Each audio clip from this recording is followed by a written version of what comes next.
اب گئی جی گورنمنٹ، کل گئی، پرسوں گئی، اور یہ پبلک کو نکالنے کی کوشش کر رہے ہیں. دیکھیں پبلک کو ایک ذوالفقار علی بھٹو نے نکالا تھا، اور اللہ کا کرم ہے کہ جو پبلک نکلی ہے وہ میرے ساتھ نکلی ہے.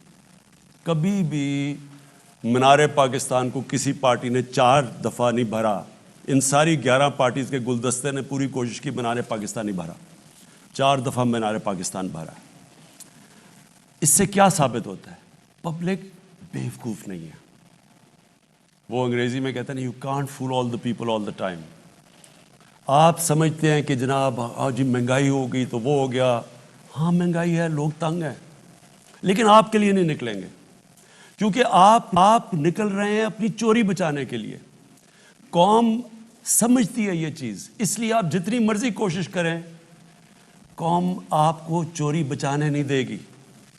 قوم میرے ساتھ کیوں نکلی؟ کیونکہ میں قوم کی چوری جو ہوئی تھی وہ بچانے کے لیے نکلا تھا، اس لیے میرے ساتھ قوم نکلتی تھی. آپ اپنی چوری بچانے کے لیے نکل رہے ہیں کہ مجھے بلیک میل کریں گے کہ جی اتنے لوگ سڑکوں کے اوپر آگے جو اچھا جی عمران خان چلا جائے. عمران خان، ویسے میں آپ کو ایک اور بات بتا دوں. ایک تو خیر آپ جتنا مرضی پبلک نکلیں گے، یہ میں اس قوم کو بہتر جانتا ہوں آپ سے کبھی کی، اور یہ انشاءاللہ یہ بھی ٹرم پورا کرے گی، اگلی بھی ٹرم پوری کرے گی یہ ہماری پارٹی، اگلی ٹرم بھی. یہ بھی آج میں آپ کو کہہ رہا ہوں کہ ہم اتنا مشکل وقت سے نکلے ہیں، کسی گورنمنٹ کو وہ چیلنجز نہیں ملے جو ہمیں ملے. لیکن میں آپ کو ایک اور ذرا خبردار کرنا چاہتا ہوں. اگر میں گورنمنٹ سے باہر نکل گیا میں آپ کے لیے زیادہ خطرناک ہوں. ابھی تک تو میں چپ کر کے یا آفس میں بیٹھا ہوتا ہوں اور تماشے دیکھ رہا ہوتا ہوں. میں اگر سڑکوں پہ نکلا ہے نا تو آپ کے لیے چھپنے کی جگہ نہیں ہوگی، کیونکہ لوگ آپ کو پہچان چکے ہیں. اور جو آپ نے اس ملک کے ساتھ 30 سالوں میں کیا ہے، 35 سالوں میں سب نے مل کے، آپ یہ سمجھ جائیں کہ یہ جو لاوا نیچے پک رہا ہے یہ لوگوں کو صرف آپ کی طرف دکھانا ہے، سڑکوں پہ نکلنا ہے، اور آپ دیکھیں گے کہ آپ ساروں کو پھر کوئی لندن بھاگ رہا ہوگا اور کوئی آگے باقی لندن بھاگے ہوئے باقی بھی ادھر جا رہے ہوں گے. وہ کہتے ہیں جی وہ لندن سے آج آ جائے گا، کل آ جائے گا. ہم دعا کرتے ہیں کسی طرح وہ واپس آ جائے. وہ واپس نہیں آنے لگا. وہ اس کو پیسے سے پیار ہے. جو پیسے کی پوجا کرتا ہے وہ کبھی بھی وہ پیسے کو گوانا نہیں چاہتا. وہ وہاں بیٹھا رہے گا. ہاں جی آج ڈیل ہو گئی، کل ڈیل ہو گئی، پرسوں ڈیل ہو گئی، یہاں سے شوشے چھوڑتا رہے گا کہ پارٹی انٹیکٹ رہے. نہیں تو اگر ان کو یہ پتہ چل جائے کہ اس نے واپس نہیں آنا تو پارٹی تو آگے ٹوٹنے کے لیے تیار ہے. یہ وہ لوگ ہیں جن کا ٹائم ختم ہو چکا ہے. میں یہاں پھر سے آپ سب کے سامنے کہہ رہا ہوں کہ ان لوگوں کا جو انہوں نے پاکستان سے کیا ہے یہ سمجھ جائیں کہ یہ ملک ان کو معاف نہیں کرنے لگا. جو آپ نے اس ملک کو لوٹ کے کہیں دنیا کے اندر یہ ہے، مجھے کوئی بنانا ریپبلک بتا دے کہ وہاں ان کی حکومت ہوتے ہوئے سارے باہر بھاگ گئے. میں تو آیا 2018 میں، 2017 میں سارے باہر بھاگ گئے. کوئی کہیں یہ سنا ہے کہ 3 دفعہ پرائم منسٹر کہے جی کہ میرے بیٹوں سے پاکستان کے شہری نہیں، اربوں روپے کی پراپرٹیز میں ہیں جی، ان سے جا کے پوچھیں، مجھے تو پتہ ہی نہیں پیسہ کدھر سے ہے. اور وہ جی وہ تو پاکستان کے وہ کہتے ہیں ہم شہری نہیں ہیں پاکستان کے. سارا ٹبر وہاں باہر بھاگا ہوا ہوتا ہے. بڑے بڑے کوئی پولو کھیل رہا ہے وہاں جا کے، جو کہ رائل فیملی نہیں اتنا، برطانیہ کی رائل فیملی اتنا پیسہ نہیں خرچ کر سکتی. کوئی بینٹلی میں پھر رہا ہے، کوئی رولز رائس میں پھر رہا ہے. کدھر سے آیا پیسہ؟ اور ہاں ہم جی پاکستان آئیں گے. میں تو انتظار کر رہا ہوں آپ پاکستان آئیں، پلیز پاکستان آ جائیں. وزیر اعظم صاحب اگر آپ کی اجازت ہو تو آج کی نشست کا اختتام کرتے ہیں. آئندہ پھر آپ سے ملاقات ہوگی قومی نشریاتی رابطے سے. اب ہم آپ سے اجازت چاہتے ہیں. اپنا خیال رکھیے گا. اللہ سب کا حامی و ناصر. وزیر اعظم عمران خان عوام سے براہ راست سوالات دے رہے تھے. ان کا اس موقع پر یہ کہنا تھا کہ ہم امپورٹ پر انحصار کریں گے تو مسئلہ حل نہیں ہوگا، اور ٹیکس کے حوالے سے ان کا یہ کہنا تھا کہ 22 کروڑ لوگوں میں سے اگر صرف 20,000 لوگ ٹیکس دیں گے تو ملک کیسے آگے بڑھے گا. ان کا یہ بھی کہنا تھا کہ میری کوشش ہے نیب میں وائٹ کالر کرائم پکڑنے کی مہارت آئے، جبکہ انہوں نے ایک بار پھر دہرایا اس بات کو کہ کمزور کی چوری سے نہیں طاقتور کی چوری سے ملک تباہ ہوتا ہے. اس کے علاوہ ان کا یہ بھی کہنا تھا کہ لوگوں سے درخواست ہے تنقید کریں، اچھی چیز ہے مگر بیلنس کرنا چاہیے. اور اس کے علاوہ ان کا یہ کہنا تھا کہ شہباز شریف کو میں اپوزیشن لیڈر نہیں بلکہ قوم کا مجرم سمجھتا ہوں اور معاشرے میں مجرموں اور کرپٹ لوگوں کی کوئی جگہ نہیں ہے. طاقتور کے لیے الگ قانون آ گیا اور جیلوں میں کمزور لوگ جاتے ہیں. جبکہ اس موقع پر انہوں نے یہ کہا کہ میں چاہتا ہوں کہ ہمارا میڈیا بھی مہنگائی کی صورتحال پر بیلنس کرے. اہم ترین خبریں اب ایک کلک کی دوری پر. ہر لمحہ باخبر رہنے کے لیے سبسکرائب کریں ہمارا یوٹیوب چینل. اپنے موبائل فون سے ملکی اور بین الاقوامی اہم خبروں تک رسائی کے لیے ڈاؤن لوڈ کیجیے موبائل ایپ. باموثوق ذرائع سے مصدقہ خبروں، تجزیوں اور تبصروں سے مستفید ہونے کے لیے وزٹ کیجیے پاکستان کی سب سے بڑی news website. ARY news پہنچا رہا ہے خبریں سب سے پہلے آپ تک تاکہ آپ رہیں ہر لمحہ باخبر.